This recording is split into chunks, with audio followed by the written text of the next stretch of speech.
Fala galera, começando o 16º episódio do Fluir Podcast. Hoje, especial aqui com o mestre Tadao Nagai, o professor Silvio Nagai, meu amigo Max. Casa do Pará sempre com a gente, Max. Sempre com a gente. Primeiro, poxa, é uma honra, né, ter aqui o Sensei Nagai, o Silvio também aí, poxa, uma referência aí, hoje um dos melhores técnicos de judô do Brasil.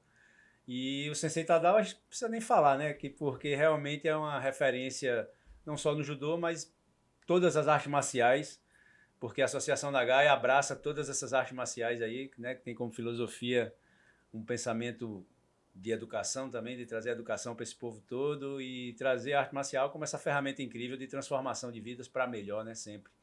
Sensei Tadao, uma honra ter o senhor aqui. Muito obrigado pela presença. É uma satisfação muito grande estar participando desse encontro. Nós tivemos o primeiro bate-papo lá no Colégio Santa Maria. Surgiu que, podcast, eu não sabia, nem sabia eu querer isso aí. O Max me convidou e estou aqui pronto para Conversar. Silvio. É isso aí, boa noite. Agradecer aí a turma aí da MXA, né, pelo convite. E é a satisfação estar aqui junto com vocês aí. Vamos que vamos. É isso aí. Vamos nessa, extrair ao máximo esses conhecimentos da galera. Aí tem muito ensinamento, muita história, né, Barata, né? Você sei, 87 anos. 87 anos, 80 anos de judô. 80 anos de judô. Pai, Então, tá imagina, né, o quanto de estrada já passou, Com quantas certeza. histórias, né, Sensei? Quantas pessoas que já passaram no tatame da Associação Nagai. Eu sou o exemplo disso também, né? Comecei... A minha introdução na arte marcial foi através de judô no colégio, né? Com tantos colégios que vocês dão aula. E a minha foi dessa forma. E é uma honra, uma alegria muito grande ter o senhor aqui conosco. É um mestre realmente. Eu queria que soltasse aí um pouco dessas histórias, né? Campeonato mundial, primeiro campeonato mundial de judô, né? Como foi essa história do primeiro campeonato mundial de judô? Teve uma travessia de navio do Brasil para o Japão. Como foi isso, Pois Sensei? é, história muito antiga. Eu lembro ainda que a seleção brasileira é composta de 3 judocas. E posso até citar o nome dele. Masayoshi Kawakami, Akira Yamamoto e Luiz Alberto Mendonça. Esses 3 enfrentaram para ir para o Japão de navio. Foram e voltaram de navio, disputar o campeonato mundial de judô. Apesar de não ter classificado, mas tiveram essa participação. E teve também a sua participação, né, na seletiva para a primeira Olimpíada que o judô participou. Isso já bem depois. Eu participei do Campeonato Paulista, campeão brasileiro, e fui convidado para participar do mini mundial. Naquela época não havia mundial, mas 9 países participando, e fui classificado para participar dessa Copa. E dali já saiu os representantes do Brasil para a Olimpíada de 64. Fui para lá e classifiquei. Classifiquei em segundo lugar, voltamos e treinamos feito condenado. No final, o resultado só foi um. Infelizmente, eu fiquei. O Shozawa, que é outro meu companheiro, que era mais novo, viajou. Agora, o argumento deles é contenção de despesa, enfim. No fim, eu fiquei sabendo que por conta da idade. Naquela época eu tinha 30 anos, o Shozawa tinha 25, 26 anos. Então, por conta da idade, não sei qual a verdade. Se é contenção de despesa, é por conta da idade. Só sei que o Brasil mandou um só. Poxa, é uma Seria coisa, uma né? oportunidade, hein, Max? Pois é, e até a gente fica surpreso porque, né, Silvio, hoje a gente estava conversando sobre isso, numa situação mais lógica, né, até por contenção de despesa, 2 atletas, né, para uma federação como o Brasil não mandar os 2, né, realmente é bem estranho. E no caso, deveria ter priorizado que era o mais velho, né, que fizeram o inverso, que o mais novo teria condições no próximo ano de conseguir disputar, né, mais uma vez. Mas, na verdade, o argumento deles, não sei se isso é verdade, mas eu senti que o verdadeiro causa é o contenção de despesas. Condição de despesas. Né? Ou seja, argumentaram isso aí, mas a idade eu acho que não foi. É uma coisa que vem de lá de trás, né, a questão do apoio, né, ao esporte, a visão de que investir no esporte é algo que é transformador. Então, vem lá de trás nessa cultura no Brasil ainda de não valorizar tanto o esporte, e a gente ainda sofre muito com essa questão do patrocínio. A gente, né, como o MXA, tenta fazer um trabalho um pouco inverso de apoiar o esporte, apoiar o esporte, na verdade, na nossa maneira de ver, é apoiar o atleta, né, apoiar os atletas e fomentar atividades que façam com que o esporte desenvolva, porque o retorno que o esporte traz é trazer para a sociedade pessoas mais educadas, mais preparadas, né, mais Com civilizadas, vamos dizer assim. Sem dúvida, né? E vocês são referência nesse sentido, né? Então, Sensei, fala um pouco aí dessa sua história como atleta, né? Que foi reconhecido tantas vezes como uma técnica diferenciada. O judô tinha os absolutos, né? Como é que é essa história do absoluto no judô, que era todos os pesos, o senhor era o menorzinho ali? Eu comecei judô com 7 para 8 anos. E naquela época, judô, eu comecei como infantil e fui crescer. Vou contar uma história que aconteceu lá no Budokan. Eu sou da Budokan, o Gawa Budokan, e o Gawa tinha, naquela época, tinha 15 para 16 filiais e fazia torneio anual. Nesse torneio anual tinha chamado Katinuki, botava todo mundo 60, 70 enfileirado e ia derrotando. E teve o Kawakami, eu cheguei, ganhei de 6. Passei por cair 6, eu tô. Aí apareceu o Kawakami, derrotou 9, passou na minha frente. Então, esse Kawakami é o famoso Masayoshi Kawakami, que foi campeão absoluto brasileiro 4 anos seguidos. Campeão absoluto.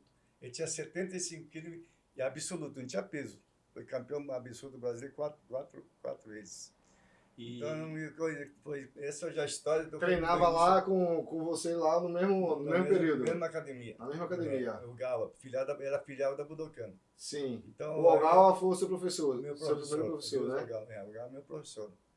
E lá que ensinou de faixa branca a faixa preta. Faixa preta. Que massa.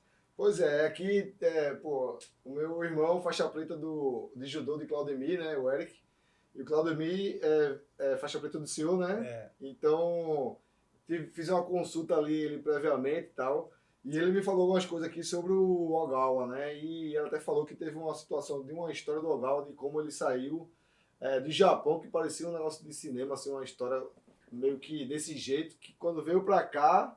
Eu já vou ter que contar a história depois, porque, veja só, eu morei na academia Ogawa Budokan, fui criado dentro da academia, 13 anos morei lá. 13 anos. 13 anos. E não era fácil lá, não, porque a gente que fazia a limpeza da academia, lavava banheiro, tudo os alunos faziam. Quantos treino de judô no dia? Todo dia. O judô era todo dia. Umas 2, 3 vezes, no mínimo. Não, dia.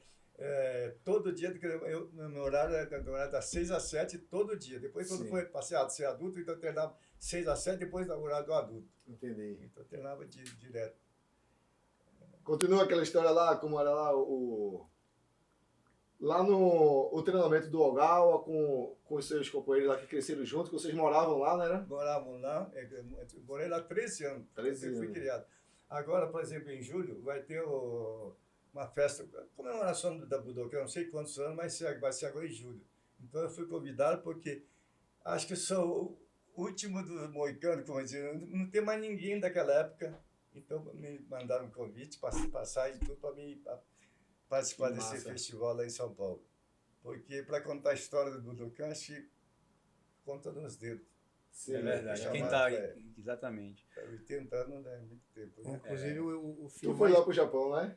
É isso. Inclusive o filho mais velho do Sensei, que hoje está vivo, né? Ainda são novos, mas papai quase que pegou no colo. Tem uma entrevista que eu fiz na televisão, eu falei, não, já tirou, hoje tem 90 quilos, na época eu pegava ele no colo e vivia no meu. 90 quilos, é de tamanho, né? Que coisa, né? É muito legal isso. Isso aí. Silvio, eu soube que você foi lá pro Japão, passou um tempo lá, mas não foi específico pro judô lá, né? Como foi? Na verdade, eu já tinha competido o brasileiro quando eu era da seleção paulista, tinha sido campeão brasileiro, e aí eu deixei o judô de lado para fazer sushi. Sim. Né? E nessa de querer, como estava no ramo do sushi, eu falei, vou arriscar ir pro Japão, porque meu irmão até falou, Silvio, será que não seria uma boa você ir pro Japão para aprender a falar japonês? O sushi, o fato de a gente ter olho puxado para você conseguir arrumar um emprego já é mais fácil, né? Sim. Você já entra na frente de todo mundo aí. E sabendo falar japonês, então, eu falei, então vamos. Só que eu fui e não voltei. Ficou lá. Você casou por lá, Silvio? Casei por lá. O Hiroshi é japonês. Hiroshi japonês. Pra quem não sabe, né? O Hiroshi hoje acho que é o expoente do judô pernambucano aqui, né, Silvio? Campeão brasileiro agora recente, foi campeão brasileiro no passado, né? Vice-campeão brasileiro também sênior. Ele tá bem agora. Agora tá um pouco contundido, mas ele é japonês, né? Hiroshi nasceu lá mesmo. Né? E assim, mas mesmo assim, cheguei a fazer algumas competições lá, competições que não tinha peso, lá não tem peso. Né? E a gente acaba conhecendo uma outra cultura do Japão. Né? Coisas boas e coisas ruins. Então, Sim. daí a gente tira para tirar o proveito das coisas positivas, né? E deixar as negativas de lado.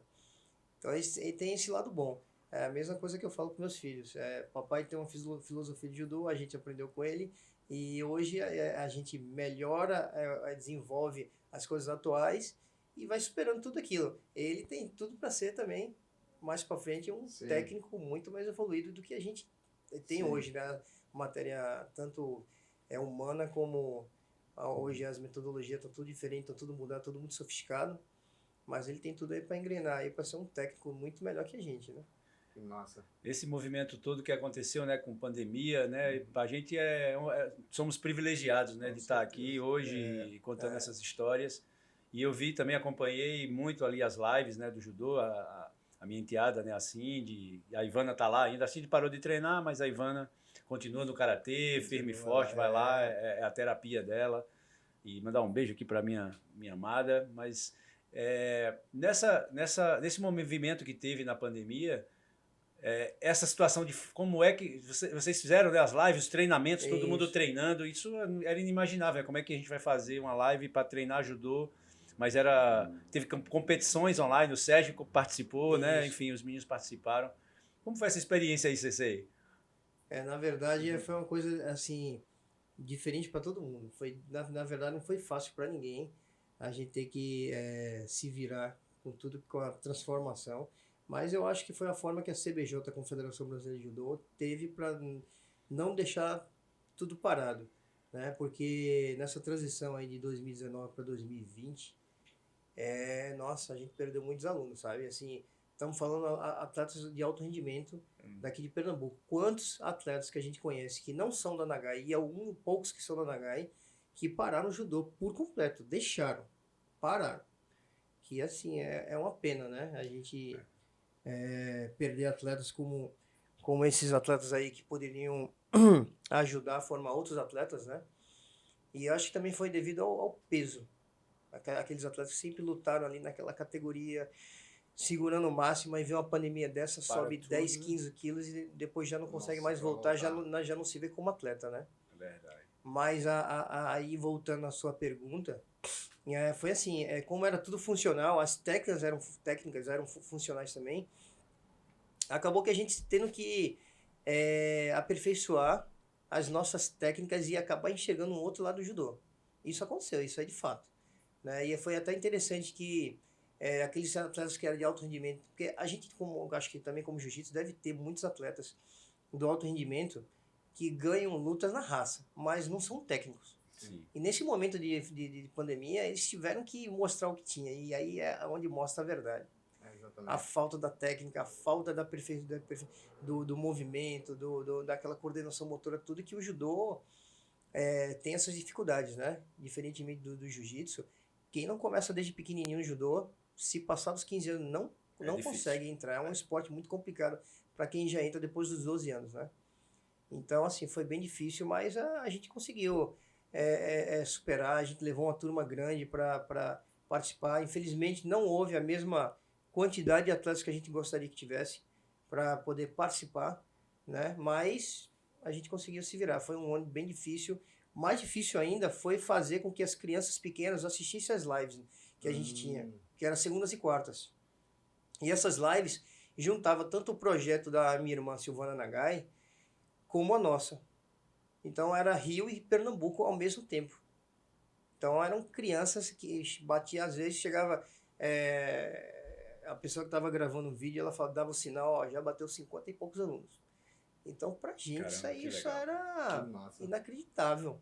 Né? Você olhava assim no celular e ia mexer a tela, a quantidade de criança que abria um espaço no sofá, sabe? Para acompanhar os movimentos. Isso aí foi uma coisa assim que muito positivo pra gente. Isso quebrou paradigmas, né, de gente que acreditava que não existisse não, de ensino online, de trabalho online. Muita gente não acreditava de jeito nenhum nisso, mas quando chegou, que teve que fazer, teve que entrar, botar a cara mesmo, porque...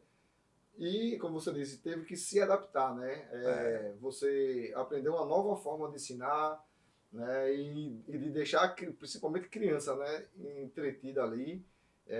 Eu, com os meus filhos em casa, para prestar atenção à aula, nossa, já era difícil demais, pô. Tá em casa e tá prestando atenção à aula, né? Que criança não para se mexendo o tempo todo, né? E com isso, a procura de judô para crianças foi muito grande. Nós tínhamos horário segunda e quarta e tivemos que ampliar o horário para terça e quinta também. Todos os horários ficaram lotados. Tudo cheio. Hoje nós estamos todos os horários todos preenchidos. Graças a Deus. Isso aí. E é exatamente assim, a gente percebe que o judô é a primeira arte marcial que é procurada pelas crianças, né? A gente aqui mesmo indica muito, né? Por causa da disciplina, enfim. O judô é muito procurado. E qual é o segredo, vamos dizer assim, de ter tantas crianças no tatame, né? Lá no Nagai é lotado, né? De crianças, e é muito legal de ver isso, a base ali, né? Quer dizer, segredo assim não existe. Agora, justamente desde que eu aprendi lá no Gal, que é a disciplina dentro do judô, então eu estou levando isso à frente e com isso acho que eu tenho ganho muito adeptos e, enfim, a procura em consideração ao sistema do nosso ensinamento tem trazido essas crianças para tatame. E isso é comprovado porque são quantos anos da Nagai? Eu acho que desde 71, 50 anos da Associação Nagai. Vai fazer 53, né?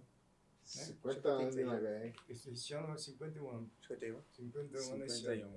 É de 71. Eu sou de 72 e a Nagai 71, um ano antes que eu vou fazer 50 em setembro. 51. Então isso comprova realmente que o método, né, que vocês desenvolveram de forma praticamente, né, Sensei? De forma empírica, né? Mas para chegar a esse ponto foi muito trabalho, muita luta, muito desafio.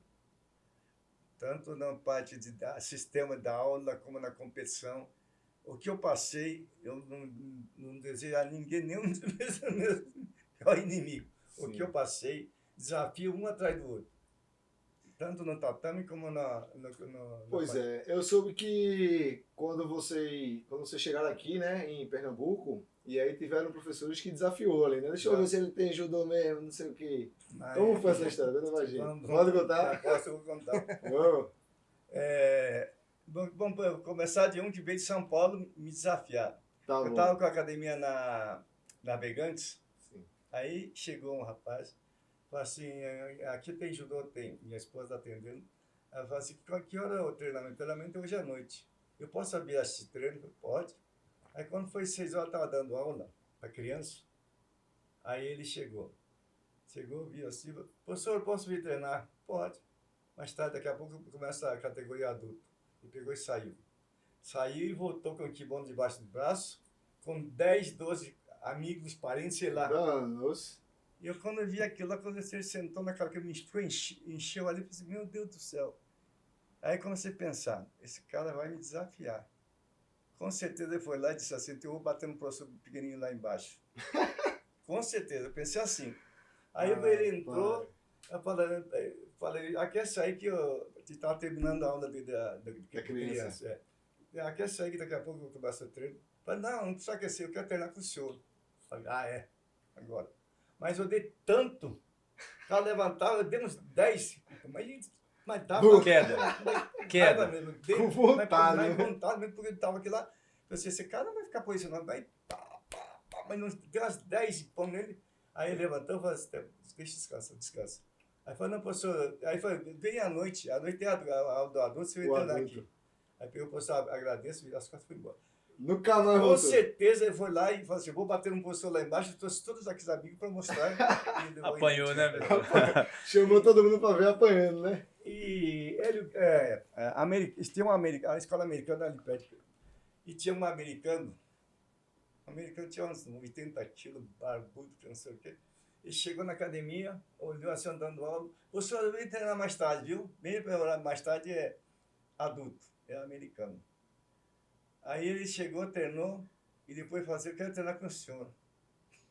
Aí eu peguei, derrubei, imobilizei, ele não saiu. O senhor chega. Chega, tá bom, não quero mais não. Só foi naquela imobilização e não quis mais. Que legal. Isso aí são histórias. E outro, não sei se vocês conhecem o Tenente Paulo. Foi professor de educação física, ele era tenente, ele, Lapa no cara, ele era professor da Faculdade de Educação Física, Paulo, chamado de Paulão. Ele dava aula lá e ele perguntava para Paulão, judô é força ou é técnica? Aí Paulão dizia, é força. Aí chega para mim e pergunta, professor Nagai, judô é força ou é técnica? Judô é força e técnica, aliado os dois. É o melhor. Aí ele falou assim, não, Paulão disse que o judô é força. Eu estou dando aula, eu tinha academia na Pessoa de Melo, quando é Boa Vista, aí ele chega com o filho dele. Ele foi de debaixo do braço, o filho tinha uns 13 anos, entra na academia. Aí ele chega e fala, professor, eu quero treinar com o senhor. Veio mostrar a força. E tinha uma turma assim, eu assistindo lá na academia. Aí ele subiu, ele subiu, ele aqueceu, falei, tá bom, vamos lá. Mas eu só dei um. Mas dei por um raiva. Caiu seco. Caiu fora do tatame. Nossa Senhora. Mas dei muito pra valer. Caiu fora do tatame. Paulinho, me socorro. Foi para o pronto-socorro. Eita, que queda. Agora, outro. Eu estava dando treino. Sempre aconteceu no começo, eu tinha a academia na Pessoa de Melo. Apareceu um cara de jiu-jitsu. Tá perdido é Jesus. Você cabelo até que assim, chama Lapa no cara. Aí ele estava dando aula lá, terça equipe, estava dando aula à noite. Aí ele entra. Ele chega, olhando na academia, ficou sentado lá assistindo, aí terminei a aula, o pessoal se trocando. Ele falou assim, professor, aqui é a academia pequena, né? Eu falei, é pequena, mas resolve. Aí disse assim, judô comigo, o negócio de agarra não é comigo. Negócio comigo é na porrada. Meu Deus do céu, eu quero um karatê. Ele disse assim. Aí ele começou a tirar relógio, carteira, falei assim, esse cara vai querer me dar um destape aqui em mim. Aí falou, vamos subir. Vamos lá, subiu o tatame. Aí pegou, ficou mirando assim, esse cara vai dar um chute, alguma coisa, vai fazer. Aí ele chegou e me abraçou assim pela frente. Vai. Falei, quero ver você sair daí. Falei, do jeito que você está na cara, vou jogar você lá naquela porta.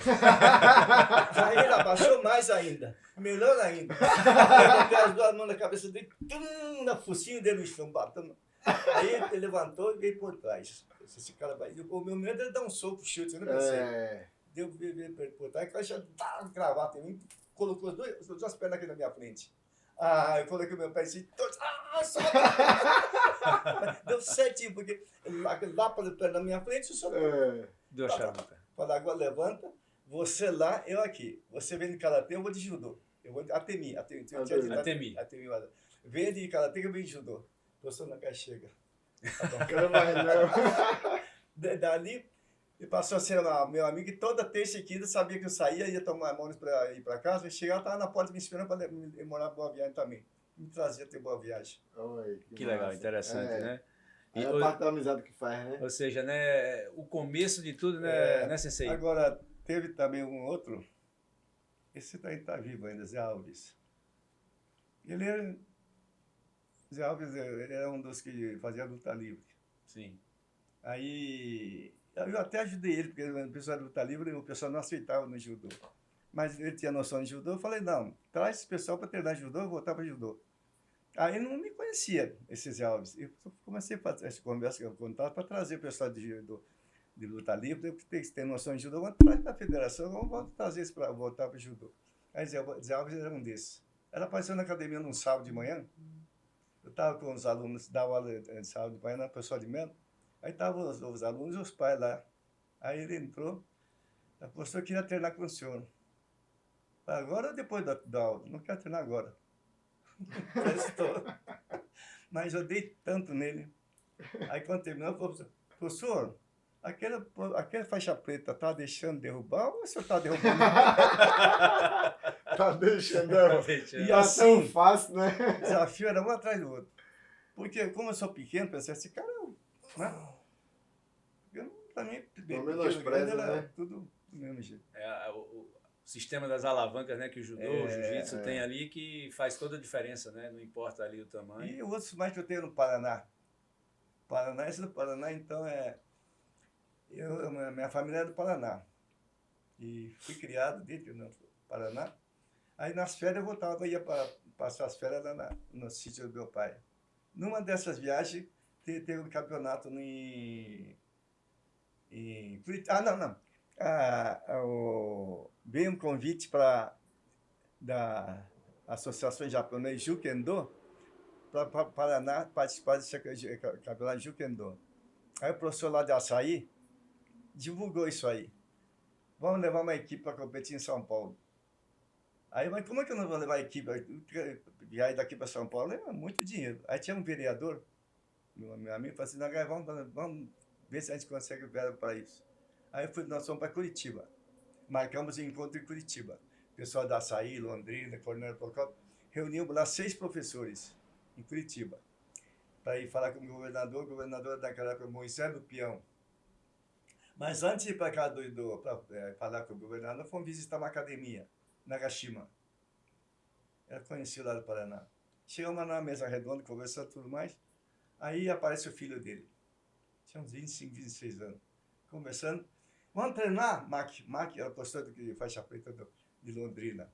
Mac, vamos treinar? Esse cara, filho do dono da academia. Sim. Aí o Mac falou, eu não, treino com o Nagai. Que Nagai? Nagai. Ele treina judô? Sabe? Vamos treinar então, vamos lá. Aí eu, como eu estava com o meu kimono no carro, eu peguei e vamos treinar. Também, os caras de Nagai, mas derruba isso, porque papudo, esse cara é muito papudo. Ah, é? Vamos lá. Eu pensei no início, não sabia o nível dele, não pensei no nível dele. Fiquei paneirando, aí comecei a derrubar. Mas aí eu dei mais de 10 pão nele. Aí, vamos parar. Aí, quando eu vejo o pai dele, kimono ali, subindo da tampa, meu Deus. O pai dele subiu para lutar comigo. desafiar você também. Pensei, poxa, ele viu que eu dei tudo no filho dele, tá entrando porque ele é bem melhor que o filho. Uhum. Pensei. Aí eu, vamos treinar. Mas realmente, o pai eu não consegui jogar tanto assim, mas joguei, mas bem mais difícil. Mas era mais duro já. É. Aí quando na saída, a esposa, a mãe dele, falou, o senhor é daqui do Paraná? Falei, não, eu sou de São Paulo, minha família é do Paraná, mas eu sou de São Paulo. Ah, logo eu vi. Porque aqui no Paraná não tem ninguém para bater nos pai e filho aqui. Tá vendo? Chegou lá, passou o carro em todo mundo. Que era conhecida a técnica, né? Então esse início aí que a gente estava falando, né? Tem muitos desafios, né? O que passou, tanto dentro do tatame como fora também, né? Outro caso engraçado foi lá aqui mesmo. Quando eu cheguei aqui, eu comecei a visitar as academias. Aí tinha do Academia War, do William Arruda. E era presidente da Federação Pernambucana de Pugilismo.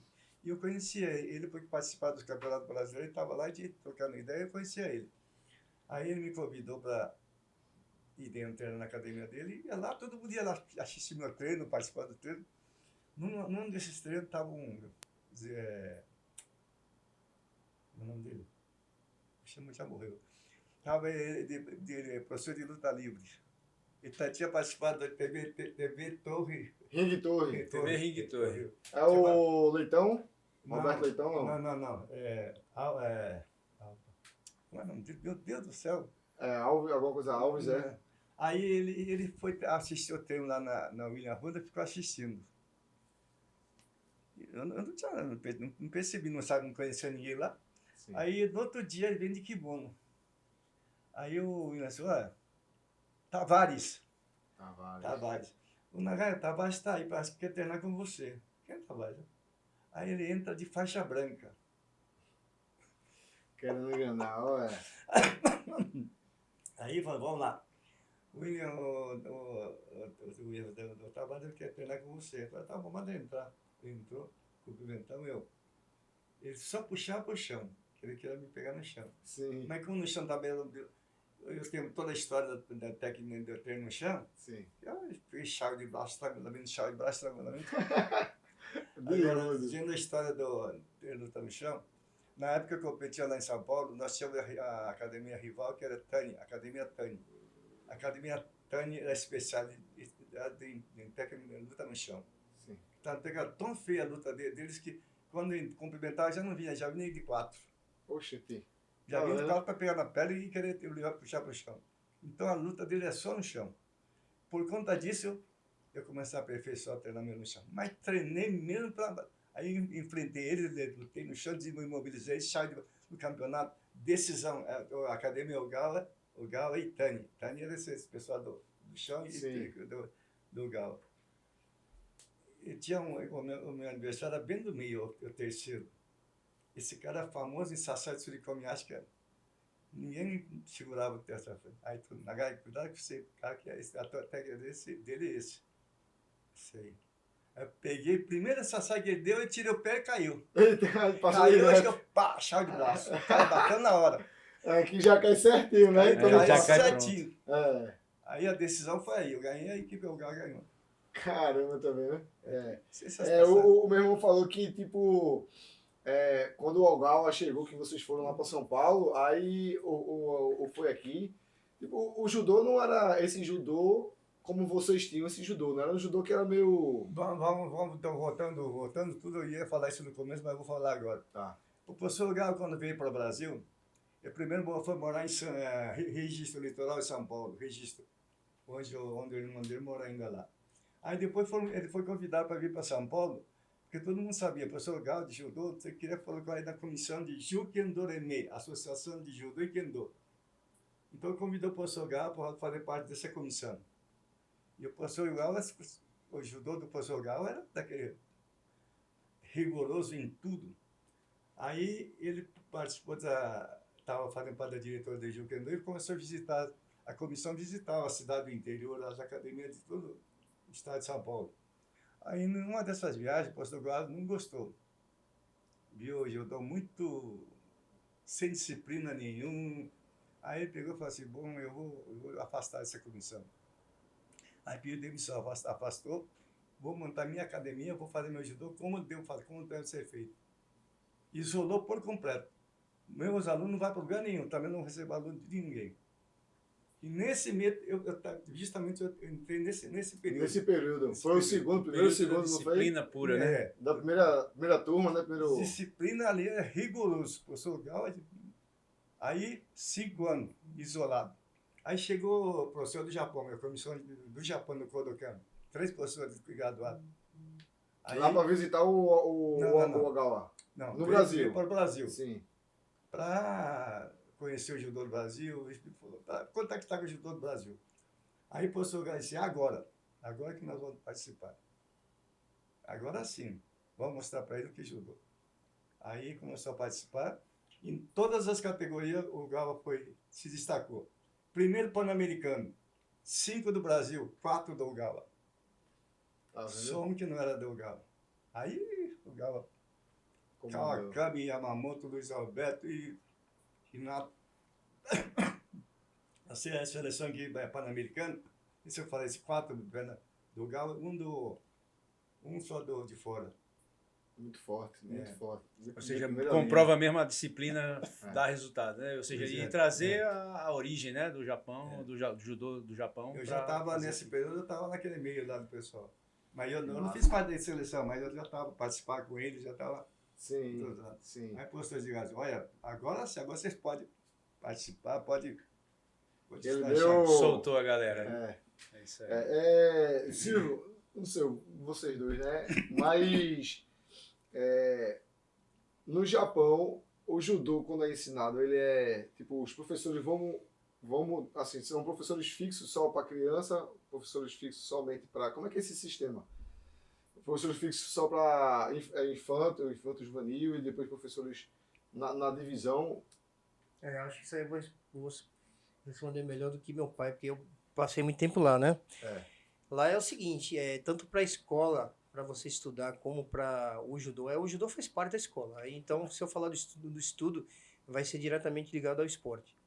Para você escolher um colégio no Japão, se você, vamos supor, eu moro na Domingos Ferreira. Se eu moro na Domingos Ferreira, eu não escolho o colégio. Vai ter que ser o colégio da Domingos Ferreira, do bairro. Então, você não tem como escolher. Se for Conselheiro Aguiar, é da Conselheiro Aguiar. Se for Boa Viagem, Pina, e assim vai. Então, eles entram no judô, a iniciação deles já é aí. Essa iniciação são de professores, vê como é engraçado, são de professores que fazem são voluntários. Você pode ver que quando eu cheguei lá, eu treinei bastante lá. E eu iniciei com vários professores naquela época. Eu tinha conhecido acho que uns 5, 6 professores. Um deles era bem novo. Até pegou a seleção universitária. Era muito forte ele. E assim, junto eu e ele, a gente competiu muitas competições. Depois eu me afastei, nasceu o Hiroshi. E aí falei, Hiroshi no início não tinha interesse no judô. E eu tampouco não tinha interesse em colocar ele também no judô. Depois que eu me afastei, que estava no Japão, também eu não ficava muito acompanhando o judô. Mas aí foi numa decisão dessas de ele ter desistido do futebol, que ele era do futebol, porque os meninos descobriram o nome dele, que era Gabriel, e aí começou a chamar só de Gabriel, inclusive o professor. Ele se sentiu super mal com isso, porque naquela época lá tem muito racismo, muitas essas coisas, né? E aí ele falou, não quero mais saber do futebol. Aí falou, pai, eu vou tentar judô. Eu falei, ele nem sabia que eu fazia judô, nem sabia. Aí eu falei, vai tentar fazer judô, que o papai já fez judô e acho que você vai gostar. E nisso eu acompanhava ele várias vezes e a evolução dele foi tão rápida que eu lembro que tinha um garotinho lá na sala dele que fazia bullying com ele. E eu falei, olha, agora é a tua oportunidade de crescer, subir esse menino e pegar ele e mostrar quem você é. Fazer o anti-bullying ali, né? E aconteceu. O menino era 3 faixas acima dele, mas ele logo foi muito rápida a evolução e conseguiu chegar junto do menino. E quando teve competição, numa dessas competições ele jogou o menino e depois começou a jogar. O menino saiu do judô. E aí foi aí que cresceu. Então, assim, é dessa forma que é o judô lá no Japão. Eles entram nos colégios, né?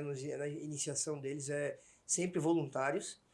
E depois eles vão eu sempre falo cocô, porque é cocosei. Quando fala cocô, não é cocô de... Sim. Fala cocosei, né? Daigaku é quando é universidade. Entra no cocô. Quando é um cocô, é a partir do primeiro ano acho que até 7º ano, não lembro qual ano que é. E aí o judô começa a mudar, porque o japonês, é engraçado que aos 13, 14 anos já pega preta. Você já viu uns menininhos pequenininhos faixa preta. Faixa preta que e assim, e nem todos são fortes. Porque lá a gente eu treinava com umas molecadas lá, é muito faixa preta. Você sabe que dependendo da idade que o menino entra, ele continua na branca até chegar a preta. Ele não pega as outras de cores. Não, as de cores é só quando você entra muito novo, como o Hiroshi entrou. Então, quando chega no cocô, aí que acontece do judô começar a engrenar. Só que o mais interessante de tudo que eu falo, ninguém acredita, é que até a criança chegar nos 10, acho que 10, 11 anos, não tem peso. As competições não têm peso. Então eu achava engraçado que eram muitas crianças. Se você viu o treino assim, chegava a dar 60, 70 crianças treinando. E como que essas crianças não param o judô, mesmo indo todo ano competir, nunca consegui ganhar nada, mas estava lá. E os pais sempre junto, porque quando é colégio de bairro, como é no Japão todo, falava assim, vai ter uma competição tal, os pais de fulano, ciclano e beltrano vai ser os responsáveis pela barraca, vocês levam o café, você não sei o quê, o outro vai... Sempre era um responsável por alguma coisa, para chegar lá e chegar com a turma toda junta. Então eram vários bairros que chegava, a competição era grande. Então você via que como é que pode, se sinta com o pai de um filho que treina um esporte durante 5, 6 anos e nunca conseguiu ganhar a primeira luta. Porque tem muita variação de peso, de tamanho, né? Porque não tem peso. Então imagina como que um pai se sente, como é que um pai pode superar isso? Como é que o pai pode aguentar ver o seu filho apanhar, voltar para casa na primeira luta, perdeu, depois outra competição, e conviver com isso. E os meninos não saem do judô, não saem. Tanto que depois que eu já vindo para cá, o judô virou uma matéria no colégio. Então você decidia fazer o Yakio, que é o beisebol, judô e o que era? Kendo. Não era Kendo, não. Tinha mais uma, não estou lembrando qual que é. Que era obrigatório, como se fosse obrigatório. É obrigatório. Então, assim, é realmente uma o Japão ele brota, né? O volume é muito grande. É tanto que até hoje nas escolas eu sempre falo, né? Porque que nenhuma escola até hoje nunca parou para pensar nisso, de escolher alguns esportes, Sim. de fazer uma peneira. Porque Fazer eu a sempre falo base. assim, eu sempre falo assim, que se algum colégio fizesse o que o Japão faz, de colocar por exemplo, você vai pagar mensalidade de R$ 1.000 do seu aluno, ó, ele já está incluso aqui 2 esportes, escolha uma delas. Ele vai lá e escolhe. Eu digo que isso fortalece muito, porque quando tem jogos interclasses, que é liberado para quem faz, quem não faz, quantas crianças que nunca fizeram judô aparecem lá para mim, que eu falo, caramba, o menino nunca fez judô e está fazendo isso. Está jogando meus alunos que fazem judô. E isso Tá competindo lá. isso é a maior, isso aí é a verdade de que, pô, se a gente botasse todo mundo para fazer judô aqui, que tá no bairro de Boa Viagem todo, mandasse todo mundo fazer para fazer uma peneira para ver quem vai sair. Quantos atletas Nossa, De ponta sairiam, né? Com certeza. Porque Tá entendendo? exatamente. Eu acho que é exatamente isso. Por o judô ter nascido no Japão, né, e dado origem também, né, ou seja, tem a história, né, do Jujutsu que colocou o Jigoro Kano transformou no judô, né, para poder virar um esporte com o objetivo de ser olímpico e servir como matéria de educação também. Então lá já está funcionando dessa maneira. E é por isso que não podemos dizer que é uma hegemonia do Japão, mas nas Olimpíadas a gente vê que o Japão sempre está nas cabeças ali, né? Aí tem um fenômeno ali, como tem os franceses, né? Enfim, algumas pessoas brasileiras que chegam lá também e ganham. Francês, holandês. Mas eu acho que assim, quando eles chegam no Cocô e depois vai para o Daigaku, que é a universidade, é uma transformação grande. Mas o que eu acho mais impressionante você vê as crianças de 6, 7, 8 anos, por exemplo, se machucou, você vê chorando e vai para cima, vai para cima. Não é como aqui no Brasil, lógico que a cultura é completamente diferente, mas não vai ser um machucão, um resfriado que vai parar um menino. O menino é aquela coisa, parece que vem de dentro ali, aquela garra, vem de dentro. E se um sensei chega lá, um professor chega lá e dá uma bronca, ele abaixa a cabeça ali e faz o que tiver que fazer. E o mais impressionante é que quando terminava a aula, eles têm que limpar o dojo. E quando fazia o Kyosuke e fazia o último rei, que o sensei se levantava e estava liberado para ir embora, era uma multidão que tentava pegar quem pegava a vassoura. Quem pegava a vassoura primeiro para limpar. Ou seja, já parte deles a vontade de servir ali também, né? É algo fora do normal. Essa dica é boa aí para fora do normal, aí, né, velho? É fora do normal. Se todas as academias levassem isso aí e praticassem, né? Com certeza ia ser muito bom. E fora isso ainda tem o lado do professor, né?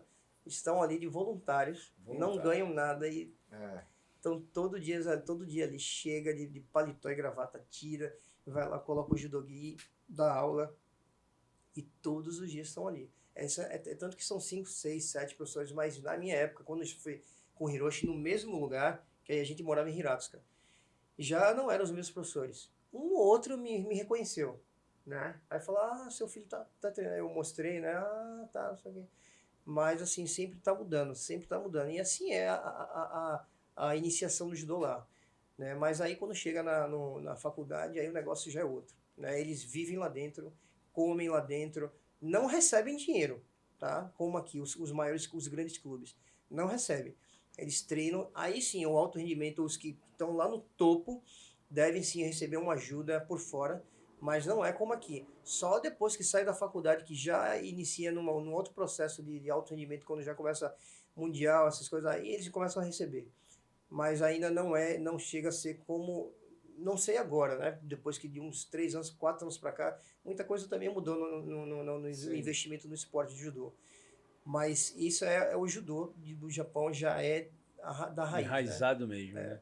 É muito interessante, né? A cultura também, né, que traz. E que a gente, né, lendo os livros aí para ver realmente essa garra, né, do japonês para enfrentar as situações adversas. E aí, então... Está explicado aí um pouco, né, de onde vem essa garra.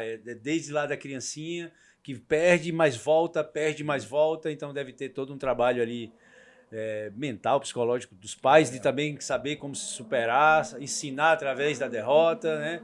É o processo de educação, né, que vai do tatame para fora do tatame, para a vida, né? E isso é muito interessante. Eu acho que também acho que essa parte toda que eu passei lá no Japão, essa experiência que eu tive com o judô de lá, isso também me ajudou muito aqui, tanto como técnico, como professor. Muita coisa eu aprendi do meu pai, mas muita coisa eu consegui trazer de lá. Então, algumas o mesmo método da gente, com a filosofia que a gente enxerga de lá para cá, é aquilo que eu te falei, a gente pega as coisas positivas e tira as negativas, porque tem muita coisa também que eu vi lá que acho que nem precisa comentar, coisas que a gente não precisa plantar aqui. Então, assim, a gente só tem a crescer quando a gente pega as melhores coisas, né, e tenta...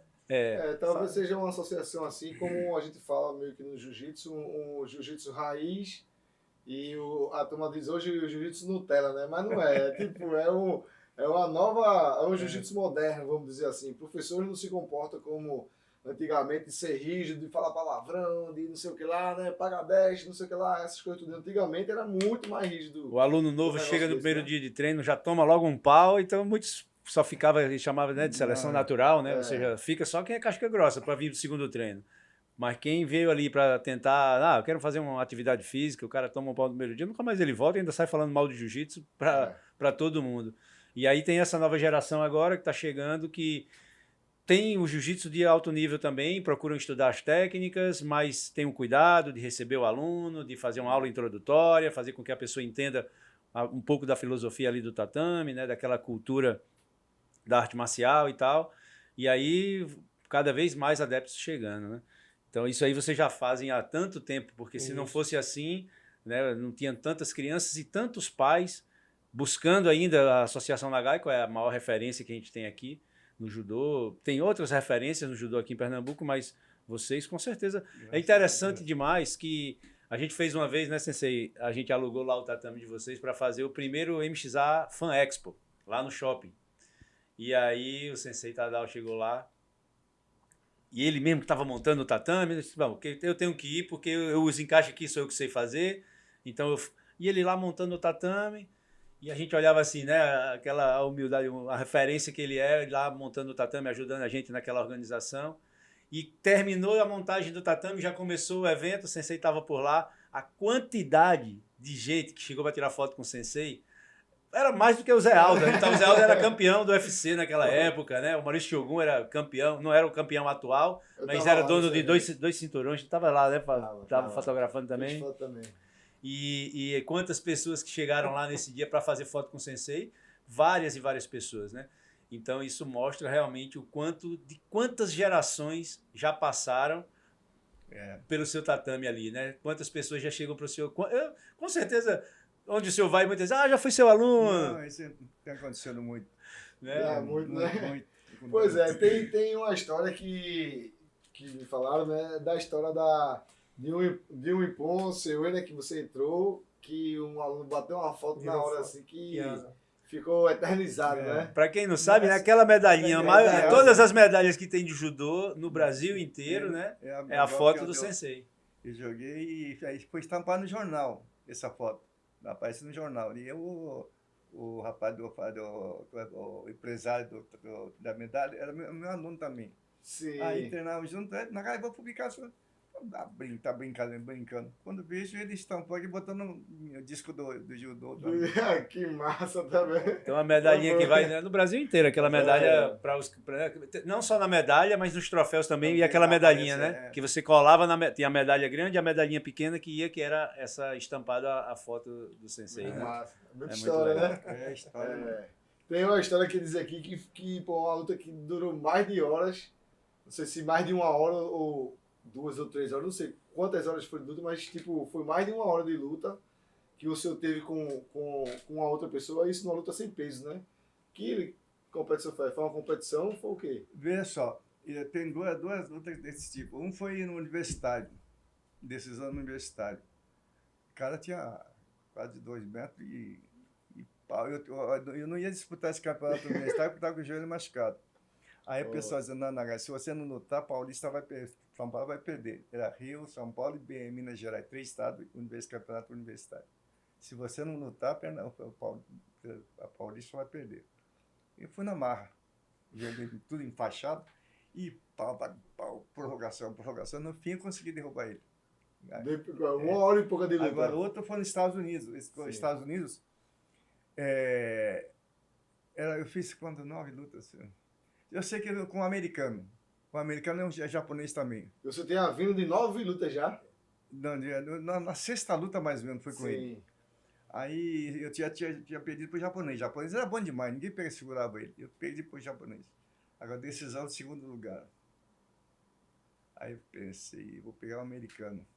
E o americano, toda vez que eu lutava, ele estava na borda do tatame, olhar assistindo. Esse cara tá querendo. Acho que vai querer estudar meus golpes. Dito e feito. Na hora da luta, ele só corria para a borda do tatame. Não ia para o meio do tatame. E eu puxando para dentro e a luta é prorrogação, e nada. Laterais, os dois eram americanos. No último prorrogação, decisão, americano. Nossa senhora, velho. Depois disso tudo é bronca. Tá vendo? Não só no jiu-jitsu, no judô também tem, né? Com certeza, né? Porque a turma termina puxando. Tem uma tendência, né? E a Associação Nagai também, né, Sensei? Ela não foi uma academia, uma associação, uma academia que só era o judô, né? Então, várias artes marciais. Fala um pouco sobre como é que foi a abertura disso. Inclusive o próprio jiu-jitsu, né? No início aqui em Pernambuco. Nós tínhamos judô, karatê, aikido, taekwondo, capoeira, jiu-jitsu. Todas as modalidades já nós tivemos na academia. Hoje está reduzido a menos, mas na época todas as modalidades tinha lá. E tinha acontecia de ter alguma situação de desafio dentro lá da academia? Nunca teve, né? Só uma vez, quando tinha academia aqui na Boa Vista, tinha judô, karatê e capoeira. Kung Fu também? Kung Fu naquela época não tinha, não. Sim. Eu sei que de judô, karatê e capoeira. Eu cheguei a altas horas da noite, eu chego, passo da porta da academia, eu vejo aquele bando de gente, eu falo, meu Deus do céu, gente sentada na calçada. Eu parei e falei assim, para aí. Quando eu vi o pessoal da capoeira fazendo bagunça na porta da academia, acabou. Não vai ter mais capoeira. Isso foi... A primeira vez que eu treinei jiu-jitsu foi lá com o mestre Ziel, lá na Boa Vista. Na verdade, eu cheguei para ter aula lá, aí tava tendo o último dia de um professor que tinha lá. Parece que era Mozart, eu acho, não sei. Mozart? Sim. Aí ele saiu, tem um bocado de gente, né? Aí eu fui pra ver, um bocado de gente, caramba, no outro dia eu fui, aí não tinha ninguém. Aí depois eu fui de novo, aí foi quando o Gesiel foi, isso em 94. Aí eu tive minha primeira aula lá de jiu-jitsu com ele, defesa pessoal, taparia e tal, tudo mais, foi bem bacana. Ali foi um lugar bom, teve um bocado de coisa ali, não foi? Ali tinha. Quando na Boa Vista. Boa Vista lá na cidade, né? No centro, bem no centro. Não é do Júlio? Do Júlio? Quando tava Júlio? Que tem um jogo no Kung Fu. Tem que ver para mim, vou montar academia ali. Que trabalho. Pergunta para minha mulher. Ali era uma casa abandonada. O fundo tinha já mato que estava todo mais alto que o teto da casa. Aí eu e minha mulher, só eu e ela. Eu levava aquele foice, cortava, deixava montado lá, passava um tempo, aí o que estava seco a gente queimava. E o que não era cortar os pedaços e botava para carregar. Eu e minha mulher. Que montou a academia, limpamos ali, aí contratei o pessoal para montar aquele galpão que tinha lá no fundo. Sim, porque ali lá atrás era o Kung Fu, né? Na frente era judô, karatê, lá no fundo era... Eu lembro assim, visualmente. Salão lá no fundo. Que tinha tinha um dojo, aí tinha uma portinha assim por trás, um corredorzinho. Isso, lá no fundo. Aí tinha um banheiro do lado esquerdo, acho que tinha um negócio pra fazer barra, né? Tinha umas árvores assim. Pois é. Aí lá depois aí vinha o Kung Fu, era massa ali, ali foi bom. A recepçãozinha ali. Histórias, né? Histórias antigas, né? Sensei? É bom demais. Agora, voltando tudo que nós conversamos, uma coisa que ficou, que até hoje, duas coisas. Quando eu tinha 8 para 9 anos, porque eu estava fazendo primário, aí meu pai pegou e falou assim, Tadeu, escreva aí 20 vezes, eu amo o meu Brasil. Eu amo o meu Brasil. Aquilo lá ficou... Poxa, porque você vê o espírito de patriotismo Meu pai é japonês, eu sou brasileiro. Então, meu filho de Brasil tem que ser patriota. Eu tava criando você dentro disso, né? Eu amo meu Brasil. Escreva aí 20 vezes. Eu não esqueço nunca. Tá vendo? Outra coisa, em 1945, terminou a guerra. Sim. Os japoneses foram humilhados, saquearam tudo que os japoneses lá tinham no sítio. Meu pai era um deles. Tem o meu vizinho chamado Cato, reagiu, não quis deixar, morreu, mataram ele. Aí falei, meu pai, não, deixa levar, porque isso a gente faz de novo. Isso aí, duas coisas que me Marcou, né? Na minha Esse Cato, era o do jiu-jitsu, não? Não, ixi, Não, não tem nada com o Tem Cato. até um amigo nosso aqui que é Cato, né? Trabalha comigo, o Cato, ele é descendente de japonês Cato também, Sim. de São Paulo. A família dele, eu acho que é de São Paulo, de um lado é japonês, do outro lado é italiano. E ele tava em Alagoas, veio para cá, hoje ele trabalha aqui na MXA conosco. Um abraço aí, Cato. É o comercial da MXA, tá dando aula, é faixa marrom de jiu-jitsu. E tá dando aula na Awaken lá para iniciantes. E tem muita história, a gente vai ter que levar ele lá, porque de repente tem história que pode se conectar lá do passado, né? Que é todo mundo que veio de lá do Japão. O pai dele, acho que o pai dele era japonês. Não, acho que ele é neto de japonês, porque a gente pode ver isso lá. Vou levar ele lá para vocês conhecerem. É muito gente boa. Uma história que eu sei aqui é que quem gostava de desafiar a gente aí era o Silvio, né? Chegava lá, assim, isso é que eu soube, né? Que me disseram. Aí vocês confirmam aí. Que Silvio sempre foi caixa grossíssima aí da família bravo, também, né? né? Todos são, né? Já veio pelo bravo. pai, né? Já veio pelo pai, Tá né? na essência aí, né? Diz que chegava e disse, pô, quem é o mais casca aí? Aí quem? Então vamos lá, vem cá. Aí pau no cara, mano. O Sérgio Eu contava as quero histórias que o outro Sérgio chegava lá aqui. nos campeonatos bem tranquilo, ele ficava ali e tal, mas quando o Silvio chegava encarando, brabo mesmo. Esse era assim mesmo? Eu acho que essa história aqui quem deve contar melhor é Sérgio, porque tem muita coisa que eu não lembro. E ele conta as coisas que eu fico pensando assim, e Sérgio não deve inventar história, né? Claro. Será que eu fiz isso mesmo? Eu quero usar que eu era assim mesmo, e assim, muita gente falava. E poucas coisas, assim, a única coisa que eu lembro da minha vida mesmo, assim, quando eu perdia peso, eu perdia 7, 8 quilos, e Sérgio fala assim, caramba, meu irmão é impressionante, quanto mais peso ele perdia, mais ele vinha pra dentro da tela, queria bater em todo mundo. Ia matar o povo. Eu vinha, e assim, agora assim, em competição, eu fazia coisas que hoje seria falta, né, que nem gritar, essas coisas, eu fazia muito, porque naquela época eu não lembro se eu tinha nervoso, se eu ficava com ansiedade, nervosismo. Mas eu ficava naquela ansiedade de querer logo pegar o cara e, sabe... Adrenalizado, né? Então, acho que aquilo ali... acho que todo mundo já era muito nítido que eu iria ser alguma coisa. Né? Se eu ia ser campeão brasileiro ou algo do tipo. Porque, assim, era... A vontade era grande, eu né? acho que até hoje, aqui em Pernambuco, eu não conheço ninguém assim... Eu digo à vontade, né? Porque hoje eu treino os melhores atletas aqui de Pernambuco. Hoje está com a gente, né? Os melhores atletas estão com a gente. Então, assim, eu falo para eles assim... Vocês esquecem muito do passado. Quando eu falo esquece muito do passado, é assim, a gente viaja, compete e perdeu a final, começou a chorar, tal, e a gente vai lá, passa a mão na cabeça, não, você foi bem, não sei o quê. Mas não pode esquecer essa dor. Essa dor tem que ficar no peito e você tem que extravasar outro dia, no treino, no próximo. Então você se esquece muito do que aconteceu. Vocês não podem deixar isso de lado. Vocês têm que vir trazendo isso com vocês e cada vez aumentando. Quando a gente fala no judô que o judoca quando cai, levanta e assim vai fortalecendo. E quando eu falo que você tem que levantar a cabeça, não é só levantar a cabeça. Só levantar a cabeça não adianta. Precisa levantar a cabeça, rever o passado e aquela dor que você sentiu, trazer para dentro de novo para você poder... Superar mais ainda e melhorando, subindo de nível, né? Então, assim, já é uma parte de mentalidade, né? Que a pessoa tem que treinar para isso. Naquela época, na nossa época, não existia o que hoje tem, né?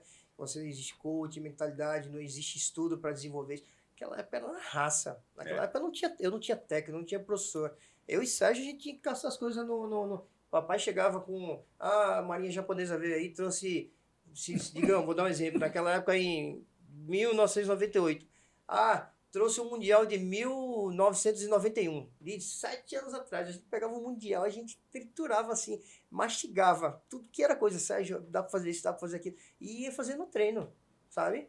É tanto que, por isso que eu fui chamado, na época eu era, acho que, mais do que Sérgio, gostava mais de treinar chão do que Sérgio. Então a gente foi chamado, eu e Sérgio, para fazer um curso que era proibido faixa marrom. Tinha 40 e poucos faixas pretas e eu era faixa roxa, ainda nem tinha pegado marrom. E já com o Sérgio ministrando esse curso. Que até hoje, eu acho que eu e Sérgio é o único atleta de Pernambuco a ministrar seminários em Recife, não sendo atletas de fora. Assim, vieram os atletas olímpicos, não sei o que, mas de Pernambuco, do próprio estado, acho que só eu e meu irmão somos os únicos, né? Inclusive é uma questão que no jiu-jitsu tem muito, né? Que é a cultura de seminários, aulões, seminários. Então tem muitas pessoas, inclusive como você está falando, hoje tem aulão de faixa roxa, aulão de faixa marrom, né? Seminário dos faixas pretas que vem. A gente fez agora o seminário com o Felipe Andrew, que foi o primeiro do ranking mundial, é pernambucano aqui de Caruaru, mas mora nos Estados Unidos, veio para cá, a gente trouxe ele, fez o seminário. E eu fui lá no seminário de vocês, né, dos irmãos Nagai, antes da pandemia, não foi? Eu acho que foi um ano antes da pandemia, né? E o tatame lotado e realmente assim, a gente fica sem entender, por que isso não tem mais no judô, né? E eu lembro que você falou essa história aí, né, do que vocês iam, a única referência eram as fitas que vinham e vocês tinham que buscar conhecimento através de esmiuçar esse tipo de situação, né? Então, o mais engraçado é que a gente conseguia lotar mais pessoas do que quando vinham pessoas de fora. Vinha atletas de não sei o que, olímpicos, não sei o que, não enchia o tatame como a gente faz a gente sendo daqui, né? Isso que era mais isso é muito legal, interessante. Isso é muito legal. A marca, né? Ou seja, a referência, família, né? O nome da família da família. Peso pesado. Pesa mesmo e todo porque mundo quando eu cheguei aqui, em 1970, eu visitava Paraíba, Rio Grande do Norte, e naquela época eu estava em forma. Então o pessoal me chamava, professor Nagai, não queria que você viesse aqui treinar com o pessoal. E lá vai. E Rio Grande do Norte, Paraíba era constante fazer intercâmbio. Às vezes eu levava o pessoal e eu não ia treinar também com eles. E assim. Que bom. Aí, Sensei, a gente tem no jiu-jitsu aqui, a gente, pela MXA também, né? A gente tenta buscar um pouco dessa filosofia, um pouco da parte oriental, né? Do Japão, que embora o jiu-jitsu seja uma arte marcial hoje de cultura brasileira, né? Foi adaptado ali, mas a gente traz um pouco dessa essência do Japão, da filosofia ali dos samurais e tal. Eu fui lá fui lá na academia, né? Eu vi que tem uma katana preta lá no seu escritório, né? A Luana chegou e falou: bora, Max, vem ver aqui, tu gosta de negócio de samurai, vem cá pra tu ver. Aí tava lá, ó. Eita, essa daí não, tem mas muita aquela coisa. Eu usei para fazer demonstração. Várias vezes eu usei aquilo lá para fazer demonstração de jiu-jitsu. De jiu-jitsu? É. Fala um pouco, Sensei, sobre como é que eram essas demonstrações. Quando eu comecei judô, a academia Ogawa Budokan Jiu-Jitsu Judô. Era jiu-jitsu judô. Mas é judô tradicional, aquele jiu-jitsu mesmo de... Entendi. O que deu origem para o jiu-jitsu que a gente treina hoje. Ou seja, você treinou... Essa técnica transformou para judô, para essa técnica, tudo isso aí, eu treinei com o professor. Isso é uma coisa de 60 anos atrás. Hoje, se for nem um décimo, eu não sei mais. O pessoal, meu senhor, você não tem condições de transmitir aquele com a história do judô, como é. Eu posso fazer, mas não sei, mano, nem um décimo. O Sérgio, detalhe, né? Falta detalhe. Eu e Sérgio fizemos várias vezes demonstrações de katana. De katana. Eu e Sérgio fizemos várias demonstrações.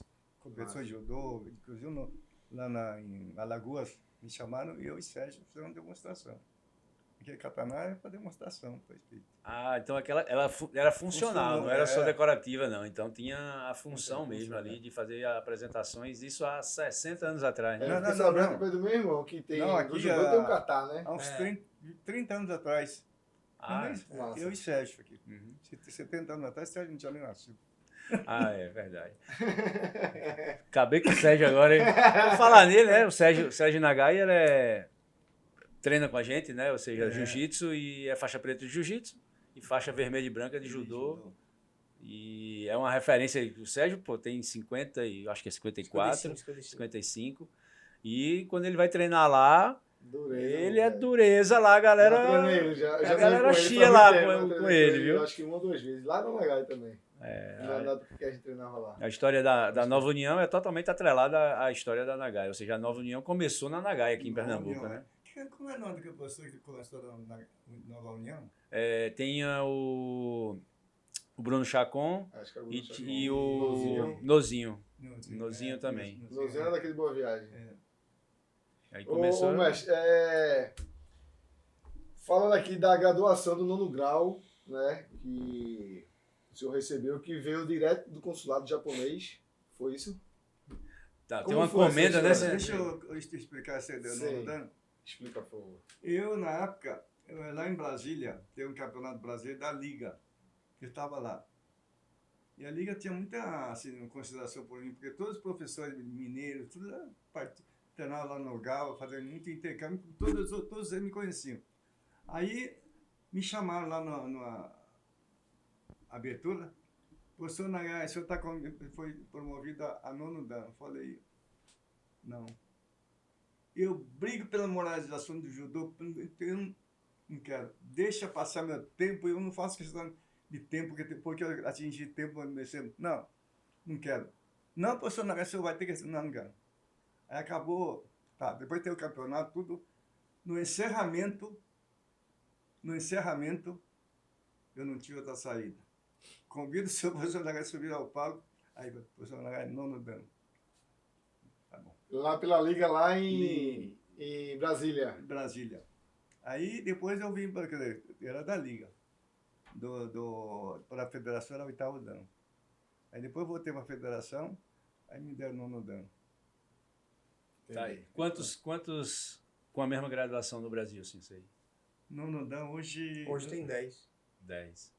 Hoje são 10, né? São 10. Mais ou menos 10. Tinha um 10º dan, né? Que era Sensei Shinohara. Shinohara. Já morreu. Só que ele faleceu ano retrasado, acho. Shinohara é do nosso grupo, do Ogawa. Ele Do também Ogawa fazia parte também. do nosso grupo. Ele também fazia parte do grupo. Do grupo, é. Que foi pra onde eu fui, quando fui morar em São Paulo, fiquei lá, né? Lá. Eles me receberam lá. Fiquei 5 anos. Como é que é ser o filho do Sensei Tadao Nagai chegando lá em São Paulo, Silvio?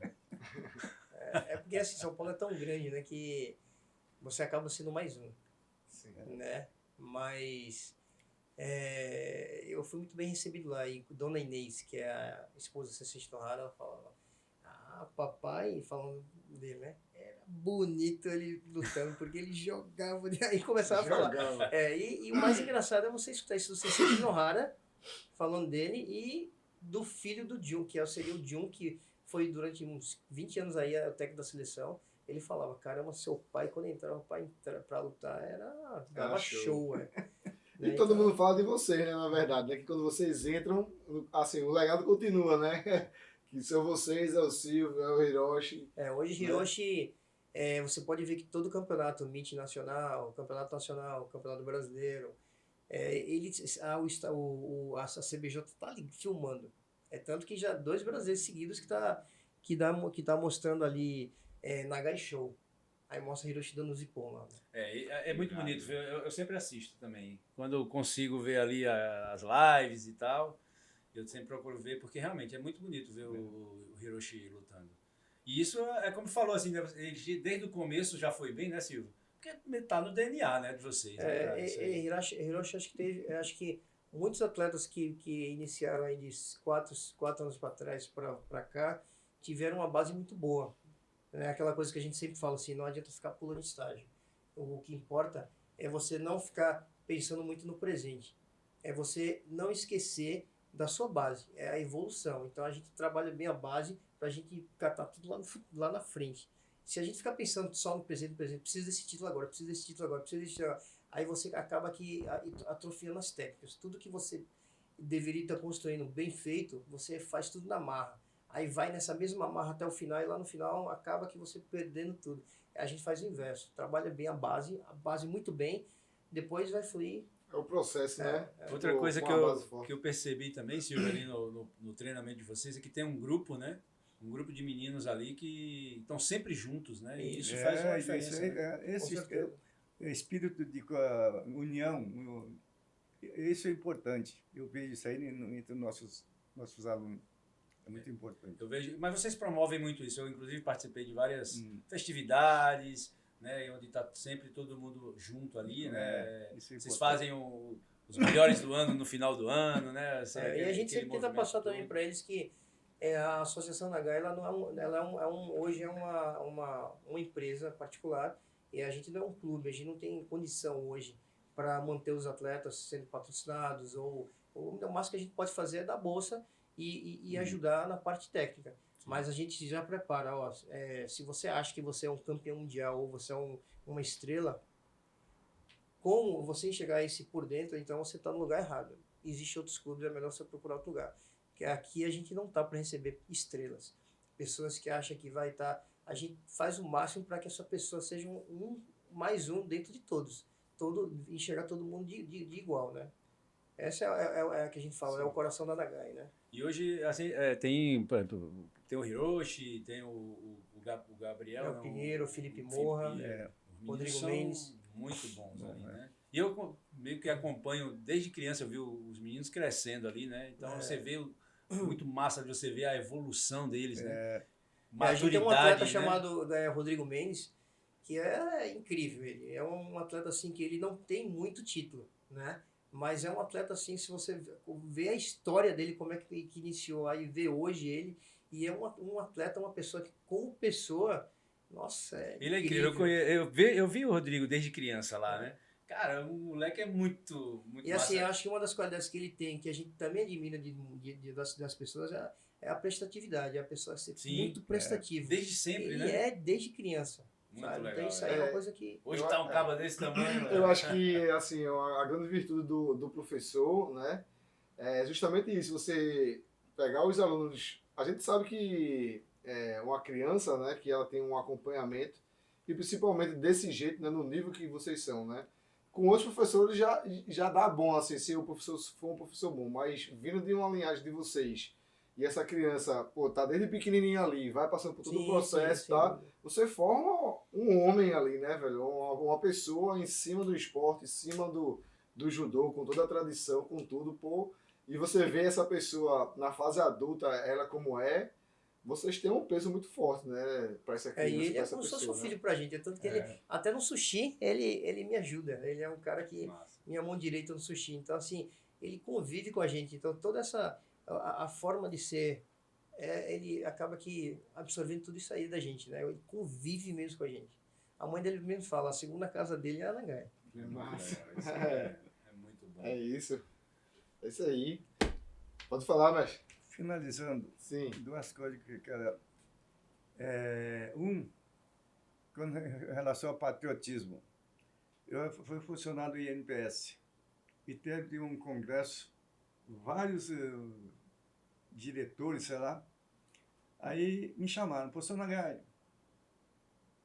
Meu Deus do céu, o que eu vou ter que falar aqui? Aí eu queria que o senhor falasse um pouquinho do como é que japoneses desenvolvem, todo um japonês é elogiado.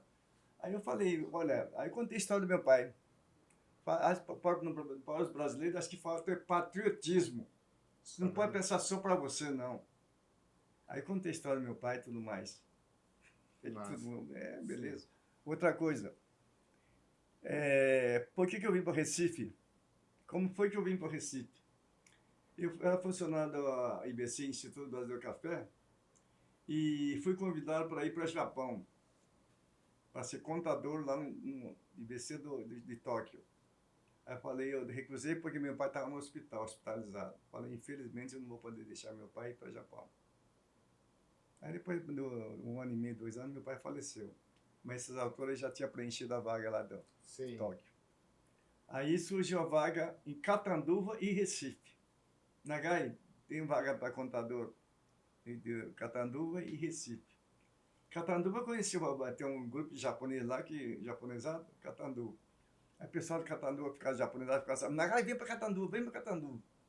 Aí eu falei para minha mulher, vamos para Recife. Eu vou para Recife para ver como...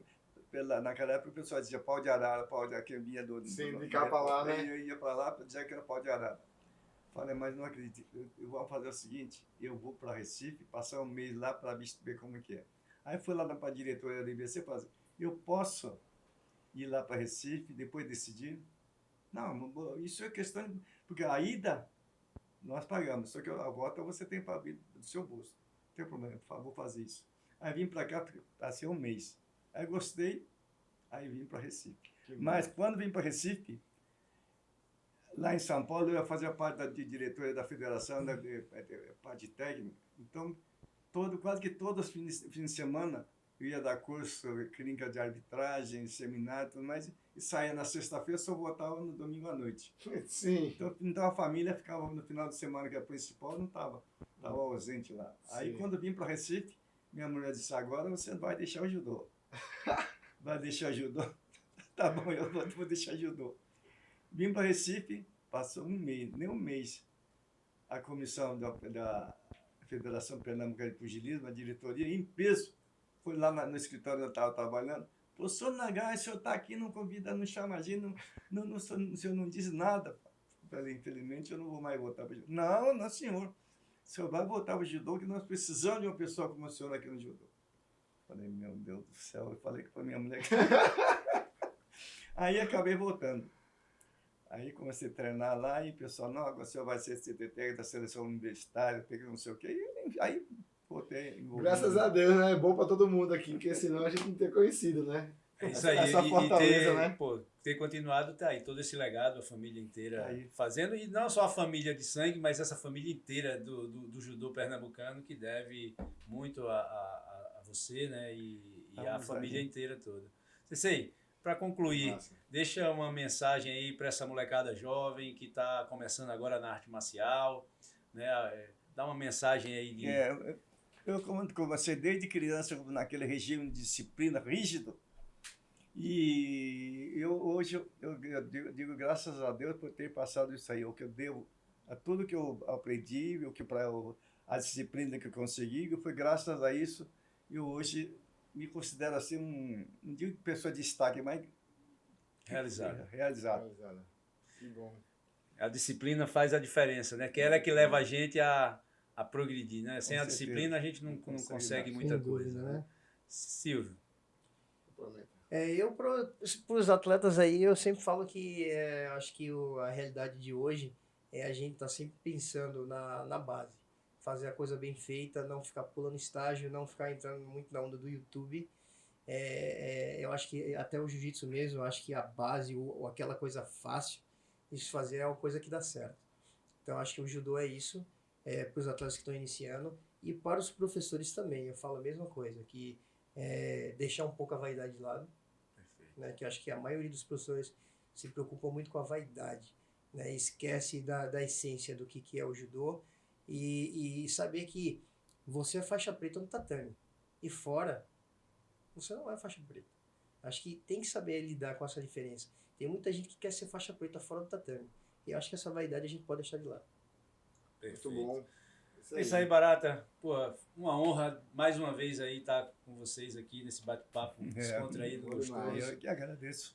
Muitos ensinamentos aí. Isso aí vai ficar aí para as novas gerações que estão chegando, esses ensinamentos.